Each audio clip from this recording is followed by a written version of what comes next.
Hello, good morning, India.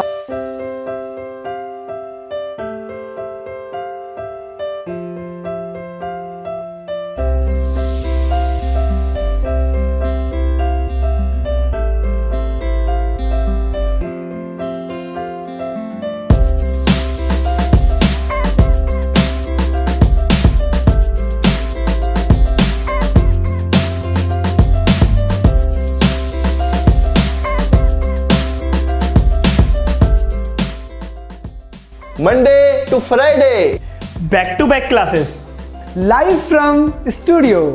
आज ही subscribe करें वाईफाई स्टडी चैनल को। Hello. Hello friends, welcome to wifi study changing the way of learning. मैं साहिल खंडेलवाल आप सबके सामने प्रेजेंट कर रहा हूं अब की बार रेलवे पार, और स्वागत करता हूं आप सबका इंडिया के number 1 study channel wifi study पर, पार्ट ऑफ एन अकेडमी। तो गाइस, जैसा कि आपको पता है, आपको मैं ये मेंशन कर चुका हूं पहले ही कि आज 11 बजे हमने ज्योमेट्री को पढ़ा। जो भी स्टूडेंट हैं एनटीपीसी के, वो वहाँ जाकर ज्योमेट्री पढ़ लें, है ना। तो मैंने पहले ही बोला कि आपका 2 बार होगा, पहले यहाँ पे कर लीजिए एक बार आप, फिर आपके तो होना ही है दोबारा, है ना। आपके एग्जाम में भी टाइम है, चिंता ना करिएगा, ठीक है। तो यहाँ पर 11 बजे मैंने आपको ज्योमेट्री क्लियर करवाया है।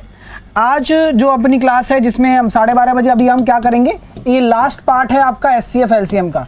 एचसीएफ एलसीएम का ये लास्ट पार्ट है। ऐसा नहीं है कि हम लास्ट पार्ट है तो ख़त्म कर दिया, क्वेश्चंस हम करते रहेंगे रेगुलर बेसिस पे, ठीक है ना। चिंता ना करो, बहुत बढ़िया तैयारी होगी, बहुत बढ़िया, आप बिल्कुल बेफिक्र रहो इस चीज़ से। तो एचसीएफ एलसीएम का लास्ट पार्ट है। मंडे को हम क्या करने वाले हैं, ज़रा देख लीजिए। मंडे को हम क्या करने वाले हैं, और इसकी क्लास कल भी होगी, ज्योमेट्री की क्लास कल भी होगी 11 बजे, ध्यान रखना, ठीक है ना। कल भी 11 बजे होगी ज्योमेट्री की क्लास, ये ध्यान रखना। और मंडे को हम यहाँ क्या करने वाले हैं, कोऑर्डिनेट ज्योमेट्री करने वाले हैं, कोऑर्डिनेट ज्योमेट्री करने वाले हैं। तो ध्यान रखिएगा, मंडे को यहाँ पे हम कोऑर्डिनेट ज्योमेट्री पढ़ेंगे अपने 12:30 बजे वाली क्लास में। तो ये चीज़ें आपके सामने स्पष्ट हो गई होंगी, आपको पता भी चल गया होगा कि हम क्या क्या करने वाले हैं, ठीक है। तो ये सारी प्लानिंग पूरी तय है, बस आप पढ़ने वाला होना चाहिए। हम तो कोई कसर नहीं छोड़ेंगे और ना छोड़ रहे हैं, ठीक है। चलिएगा नेक्स्ट, ये क्वेश्चन आपका होमवर्क में दिए थे मैंने। अब ये लास्ट क्वेश्चन हैं सारे, आज कर लेते हैं सारे क्वेश्चन डिस्कस। तो ये क्वेश्चन आपके सामने है, क्वेश्चन को पढ़िए और आप ये मुझे बताइए कि क्वेश्चन को कैसे किया जाएगा। यहां पर बोला है कि वह छोटी से छोटी संख्या, यानी कि इन संख्याओं को भाग देने पर प्रत्येक दशा में शेषफल 1 बचना चाहिए। यानी कि पहले तो एक ऐसी संख्या निकालो छोटी से छोटी जिसमें इन सब का भाग चला जाए, यानी कि एलसीएम। तो हमें बस कुछ नहीं करना, जैसा जैसा क्वेश्चन बोलता जाए वैसे वैसे करते जाओ। ये वो संख्याएं हैं, एक ऐसी संख्या निकालो जिसमें सबका भाग चला जाए। उसमें अगर मैं 1 जोड़ देता हूं तो सब में शेषफल 1 बच जाएगा। तो सिमिलर मैंने क्या किया, एलसीएम निकाला पहले।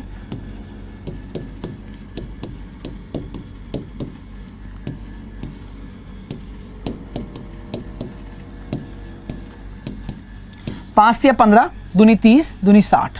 हमारा एलसीएम कितना निकल के आया, 60 निकल के आया। ये आपको निश्चित हो गया होगा, ये एलसीएम 60 आया। तो क्या मैं ये कह सकता हूं आप लोगों से कि वो एक ऐसी संख्या है जो सबसे विभाजित हो रही है, लेकिन मुझे रिमाइंडर 1 चाहिए। तो सर यहां पर आप 1 को जोड़ देते हो, ये आपका आंसर हो जाना चाहिए। हाँ, बिल्कुल सही आंसर है। अगर ये क्वेश्चन यहीं तक होता तो बिल्कुल सही आंसर है, ये क्वेश्चन यहीं तक होता तो। लेकिन क्वेश्चन में बोला गया है कि जो संख्या प्राप्त हुई है वो 7 से भी पूरी तरह विभाजित होनी चाहिए, यानी कि 7 से डिवाइड करने पर रिमाइंडर 0 आना चाहिए, यानी कि रिमेनिंग विल बी 0। लेकिन ये तो नहीं हो रहा है, यानी कि वही वाला कंसेप्ट आपको लगाना है कि आपको वो पहचानना है कि वो कौन सा मल्टीपल होगा। कैसे करेंगे, मैंने देखा 61 नहीं है तो 60 का दूसरा मल्टीपल 121 हो रहा है क्या, बिल्कुल नहीं हो रहा। 60 का तीसरा मल्टीपल 181 7 से डिविजिबल हो रहा है क्या, नहीं हो रहा। 60 का चौथा मल्टीपल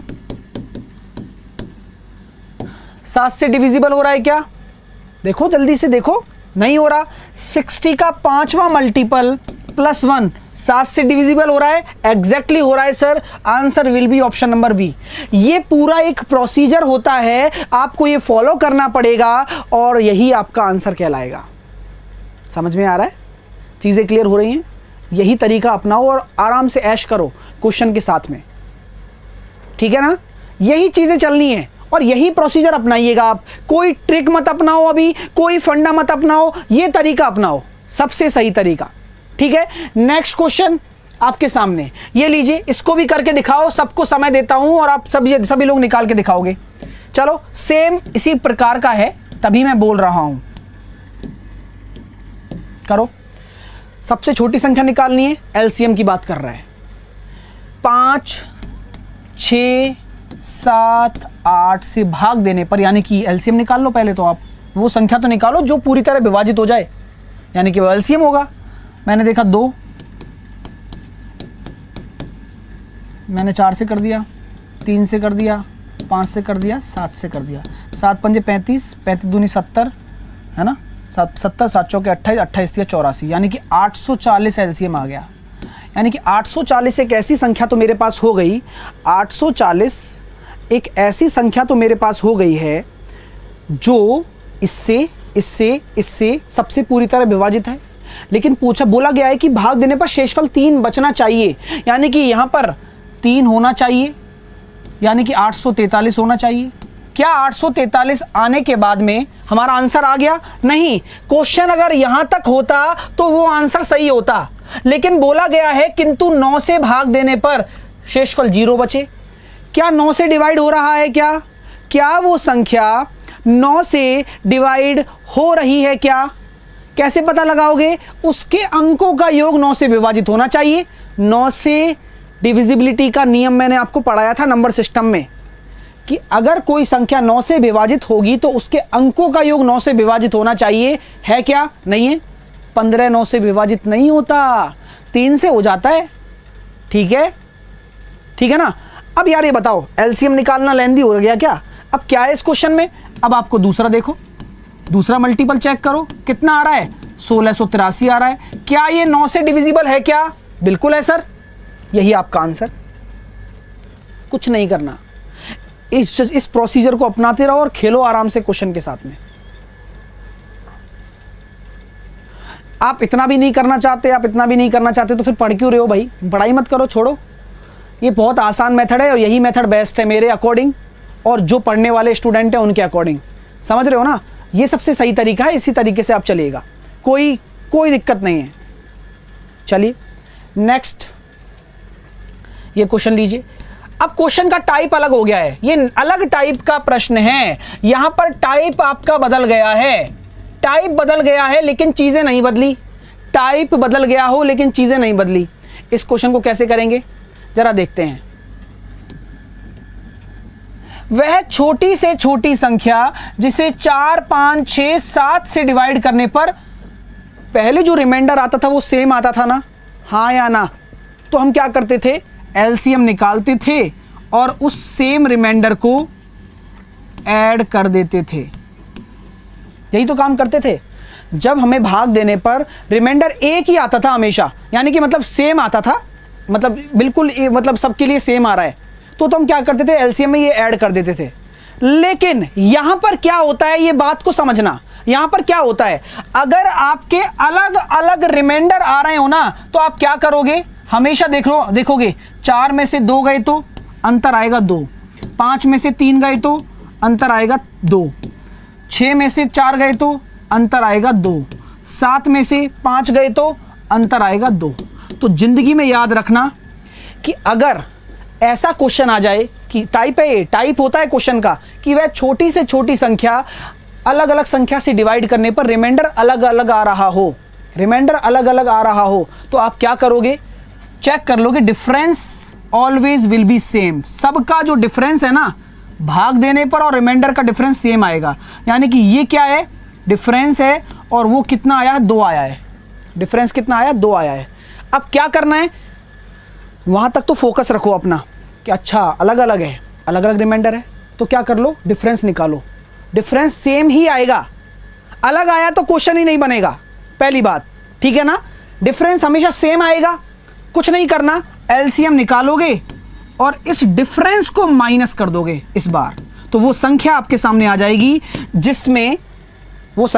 जिसमें इनका सबका डिवाइड करने पर अलग अलग रिमाइंडर आएगा। एक रिमाइंडर आता था, सिर्फ सेम रिमाइंडर आता था, तो हम क्या करते थे? एलसीएम में वो रिमाइंडर को जोड़ देते थे। अब क्या करेंगे, रिमाइंडर का डिफरेंस को घटा देंगे एलसीएम में से। तो यहां पर मैं ये देख रहा हूं कि मेरा जो एलसीएम है वो क्या निकल के आ रहा है, 4 5 6 7 का, 4 5 6 7 का एलसीएम 2 2 3 5 7, तो 7 पंजे 35 दूनी 70, 420 में से मैं 2 घटा दूंगा, यही मेरा आंसर है। अच्छा आप करके देख लीजिए, यानी कि 418 वो संख्या हो जाएगी। आप इससे डिवाइड करोगे तो रिमाइंडर आएगा आपका 2, आप 5 से डिवाइड करोगे रिमाइंडर आएगा आपका 3, आप 6 से डिवाइड करोगे रिमाइंडर आपका आएगा 4। ठीक है, तो आपका आंसर हो गया 418।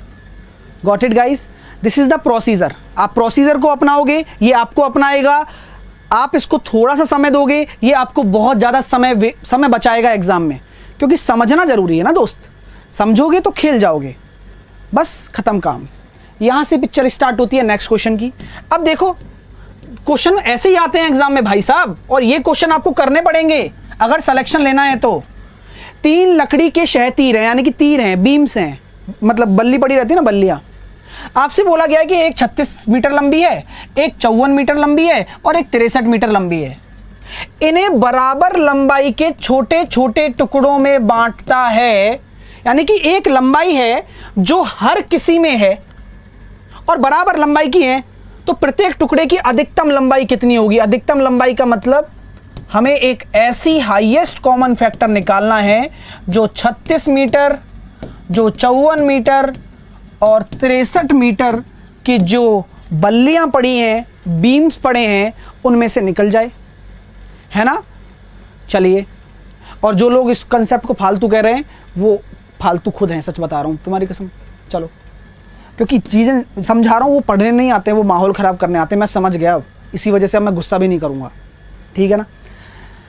तो यहाँ पर मैं ये कह सकता हूँ SCF। तो SCF क्या होगा, वो एक ऐसी लेंथ जो हर किसी में कॉमन हो, यानी कि 9 इसमें भी है, 9 चौके 36, 9 छिकी 54, 9 7 63। तो हम कह सकते हैं कि 9 मीटर की एक ऐसी लेंथ होगी सर जो हम निकाल सकते हैं हर किसी से।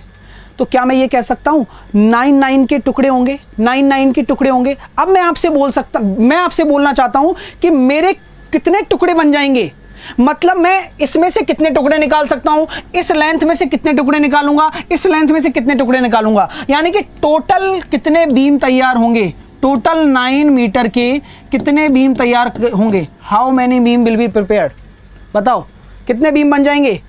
मैंने तरीका बताया था, अगर संख्या पूछे तो क्या करोगे, 9 मीटर का एक बीम है तो 36 मीटर में से 4, इसमें से 6, इसमें से 7, तो आपका आंसर आ जाएगा 17 बीम मेरे टोटल तैयार हो जाएंगे। अगर आपसे संख्या पूछता है तो, संख्या पूछता है तो।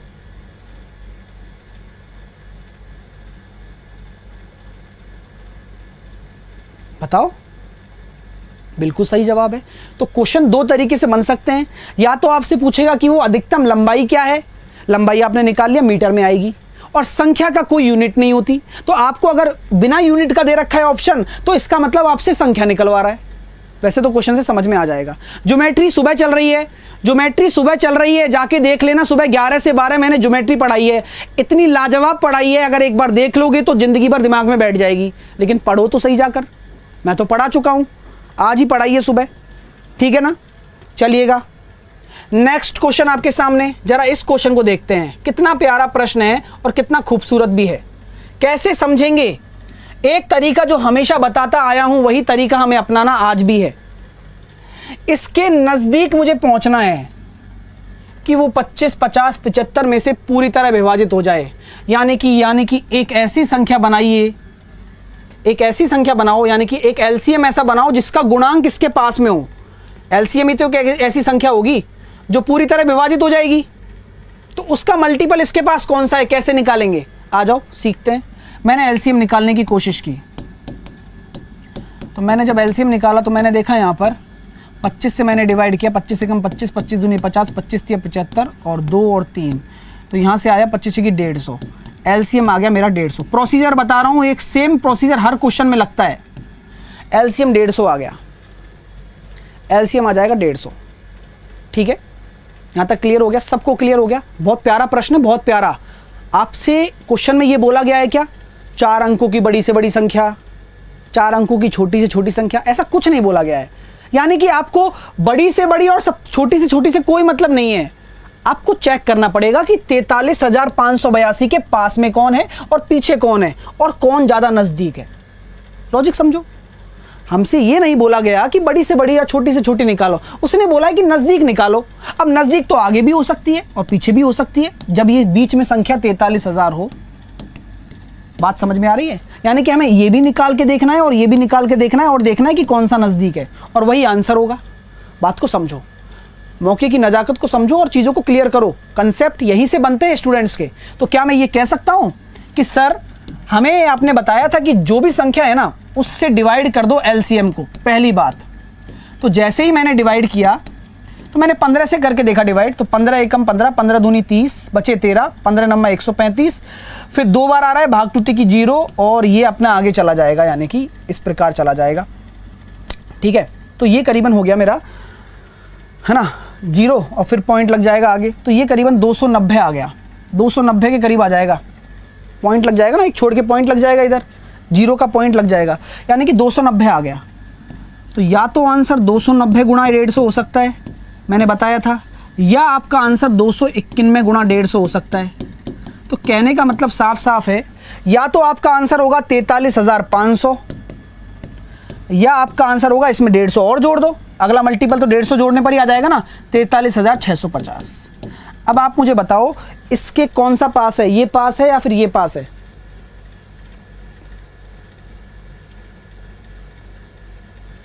बताओ, आंसर को सोचो, कंसेप्ट यहीं से होगा, यहीं से ही डेवलप होगा। सोचो मेरे प्यारे भाइयों, सोचो भाई, 2 ही तो निकलेंगे, पीछे वाला ये होगा और आगे वाला वो होगा। हमसे बोला है नज़दीक बताना है, सबसे नज़दीक वाली संख्या, यानी कि नज़दीक मतलब ये थोड़ी है छोटी या बड़ी, इससे बड़ी संख्या निकालो, ऐसा कुछ नहीं बोला, नज़दीक बोला है। तो आपका आंसर हो जाएगा 43,650, इसका सही आंसर होगा जो आपके ग्रीन में दिया गया है। यानी कि आप जीत चुके हैं चॉकलेट। तो बहुत प्यारा प्रश्न है ना, इसको नोट करके रखना अपनी डिक्शनरी में, जहाँ भी आप लिखते हो या फिर नोटबुक में, हर चीज़ को नोट करके रखना, है ना। कल क्लास इसकी नहीं होगी, कल एनटीपीसी की क्लास होगी जिसमें मैं ज्योमेट्री पढ़ाऊंगा सिर्फ। कल ज्योमेट्री पढ़ाने के लिए, क्योंकि उनका पेपर आ गया ना इस वजह से, तो इस वजह से थोड़ा एक्स्ट्रा एफर्ट है। एनटीपीसी का भी पेपर लेट है तो उसकी तैयारी उसी तरीके से करी जाएगी, और ये जेई वाले इसमें भी पढ़ रहे हैं सारे बच्चे, तो दोनों क्लासेस एक ही हैं, ध्यान रखना। कल को मैं 2 बार सिलेबस का वादा किया है तो मैंने इसी बिहाफ पे किया है कि आप दोनों क्लास लें, लापरवाही बरतोगे तो मैं कुछ नहीं कर सकता इसमें, ठीक है ना। चलिएगा, ऑप्शन ए क्यों होगा, मैंने बताया ना अभी ऑप्शन ए क्यों नहीं है। इस वाली संख्या के नजदीक कौन है, ये है, ना कि ये, ठीक है। चलिए नेक्स्ट क्वेश्चन आपके सामने ये रहा। कैसे करोगे इस क्वेश्चन को, बहुत ही अच्छा क्वेश्चन है, ग्रेटेस्ट, मतलब ये एससीएफ ही बोला गया है ना, एससीएफ ही बोला गया है, प्रीवियस ईयर का क्वेश्चन है ये, ठीक है ना। अगर ऐसा आ जाए तो आप एससीएफ ही मानना उसको।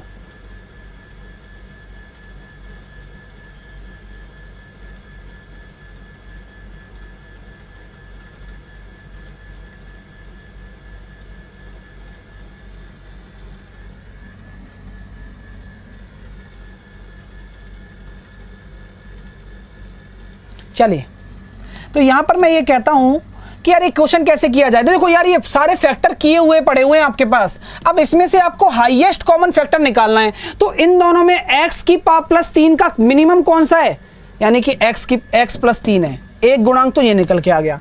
x माइनस 2 है क्या, कॉमन ही नहीं है तो छोड़ो। x प्लस 1 का होल स्क्वायर है, इसमें क्यूब है, तो यहां पे आप मिनिमम पावर लेते हो हमेशा।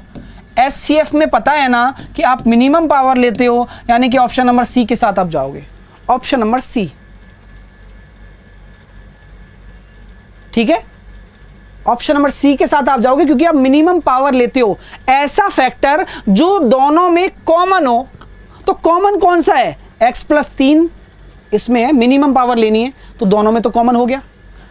आप इसको लेते तो x स्क्वायर लेते तो फिर कॉमन कैसे होता, इसमें तो कम पड़ जाता, है ना। चलिए चलिए, तो आपका आंसर आ गया, बिल्कुल ठीक है।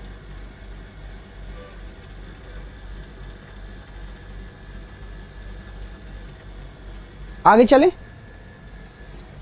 नेक्स्ट क्वेश्चन यार देख लीजिए, इस क्वेश्चन का जवाब दीजिए मुझे। कैसे करेंगे सर? अरे यार ये बड़ी दिक्कत आ जाती है। अगर ऐसा कोई क्वेश्चन आ जाए मेरे प्यारे भाइयों, सिर्फ एक काम कर लो मेरे कहने पर कि आपको x बराबर 1 रख लेना है। x बराबर 1 रखोगे तो ये कितना हो जाएगा? 4। ये कितना हो जाएगा? 6 और 5 11 में से 4 गए तो 7, यानी कि 7 चौके 28। एक संख्या तो ये है। x बराबर 1 रखोगे तो कितना हो जाएगा? 7 और 3 10 और 2 12 और 4 12 चौके 48, 12 चौके 48। इन दोनों का आपको क्या निकालना है? एलसीएम निकालना है। तो इन दोनों संख्याओं का एलसीएम क्या हो जाएगा? कुछ नहीं करना, कुछ भी नहीं करना, ठीक है, कुछ भी नहीं करना। कैसे करोगे? यहां पे भी आप x रख दीजिए। अब यहां पे मैं जानता हूं एलसीएम क्या हो जाएगा मेरा, निकाल दो यार एलसीएम, ऐसी क्या दिक्कत आ रही है? 2 का स्क्वायर, ये क्या है? ये 16 थी 48 में लिख सकता हूं, यानी कि 2 की पावर 4 इंटू 3, यहाँ 2 की पावर 2 है भाई। ये अपना हो रहा था 28 और ये हो रहा है 48। तो यहाँ पर एलसीएम में अधिकतम पावर लेते हैं, यानी कि 2 की पावर 4 हो गया, 3 भी ले लेंगे, 7 भी ले लेंगे। कौन से ऑप्शन में आ रहा है?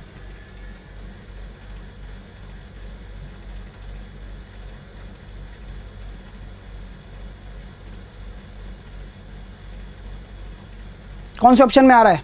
तो आप यहाँ पुट कर दीजिए x बराबर 1। देख लीजिए किस ऑप्शन में आंसर आ रहा है। x बराबर 1 रखूंगा, 3 इंटू 4 इंटू 7, 7 चौक 28 दिया, नहीं बन रहा, नहीं बन रहा ना, क्योंकि आपको क्या चाहिए? ये चाहिए 48 इंटू 7। यहाँ देखा मैंने 3 और 4 16 थी 48, ये आंसर आ जाएगा option number B, option number B, ठीक है। चलिए, और हाँ ये ध्यान रखना, ज्योमेट्री का, जो मैं ज्योमेट्री पढ़ाने वाला हूं ना, ज्योमेट्री का कोऑर्डिनेट ज्योमेट्री से कोई संबंध नहीं है।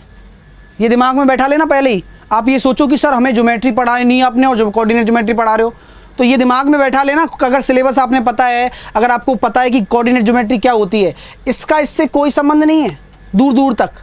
तो आप ये मत सोचना कि आपको समझ में नहीं आएगा, ठीक है।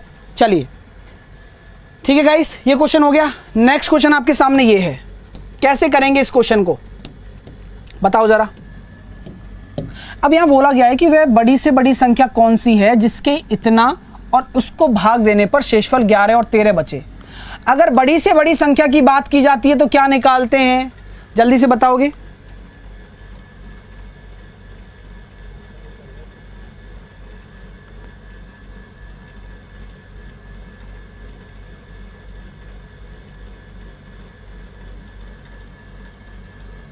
अरे कहां प्रॉब्लम आ रही है,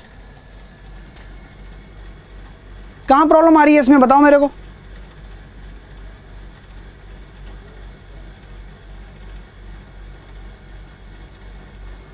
पता नहीं। चलिए यहां पर देख लीजिए, हमेशा क्या करना है, अगर आपको एचसीएफ निकालने के लिए बोलता है कि नहीं दो संख्याओं का अलग अलग रिमाइंडर दे रखा है, तो पहले आप घटाना पड़ेगा। मैंने पहले बोला था ना, एचसीएफ में पहले घटाना पड़ेगा, यानी कि 3026 में से आप 11 घटा दोगे तो कितना आ जाएगा? 5 1 3015, और 5053 में से आप 13 घटा दोगे तो कितना आ जाएगा? 40। इन दोनों का एचसीएफ आपको निकालना है बस, क्योंकि काम हमारा एचसीएफ का है कि वह बड़ी से बड़ी संख्या क्या होगी जो दोनों में कॉमन हो। और यहां से जब मैं अंतर निकाल रहा हूं, डिफरेंस निकाल रहा हूं, तो आपका डिफरेंस निकल के आ रहा है 2000 क्या कहते हैं, ये हो रहा है अपना 20-25। कितना निकल के आ रहा है? 20-25। और ये 20-25 45 का स्क्वायर होता है, यानी कि 45 इसका एचसीएफ हो जाएगा। तो आपका आंसर हो जाएगा 45, ऑप्शन नंबर सी, ठीक है। तो आप कुछ तरीका अपनाना है, एचसीएफ निकालने का शानदार तरीका बता रखा है कि डिफरेंस निकाल लो, और डिफरेंस के जो फैक्टर होते हैं वही एचसीएफ होगा या फिर उसके फैक्टर एचसीएफ होंगे। डेली से देखो, डेली क्लास देखो, सब कुछ क्लियर हो जाएगा। अब कहां प्रॉब्लम आ रही है मुझे ये बताओ। मुझे लगता है कि इस क्वेश्चन में आप अभी भी उलझे हुए हो, इस क्वेश्चन में आप अभी भी उलझे हुए हो मेरे प्यारे भाइयों। कितना हो रहा है ये?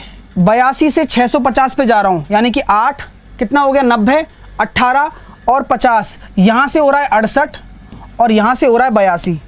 मेरे प्यारे दोस्तों, मैं आपको कितनी दफा समझा चुका हूं ये चीज।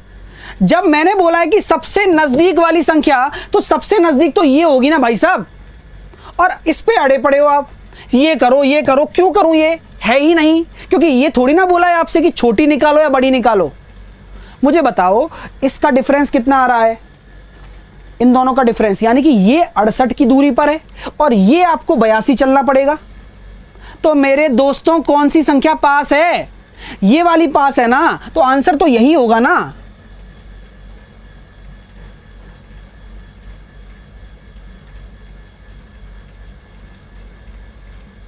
खत्म काम।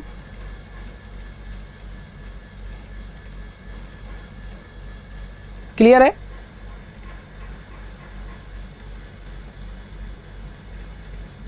अरे डिवाइड करके देख लो। चलिए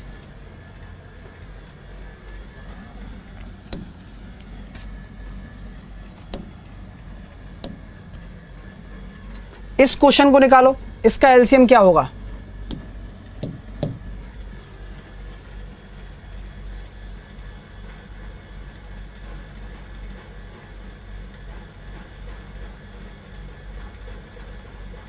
अब समझ आ गया। जब तक चिल्लाऊं नहीं, जब मैं सोच रहा क्लास आराम से निकल जाए, नहीं भाई साहब कैसे।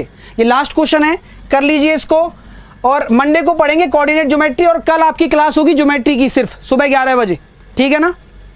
तो आसानी से निकाल सकते हो। एलसीएम निकालना है, लॉजिक बिल्कुल क्लियर है, 15, 18, 144 और 36 का निकालना है।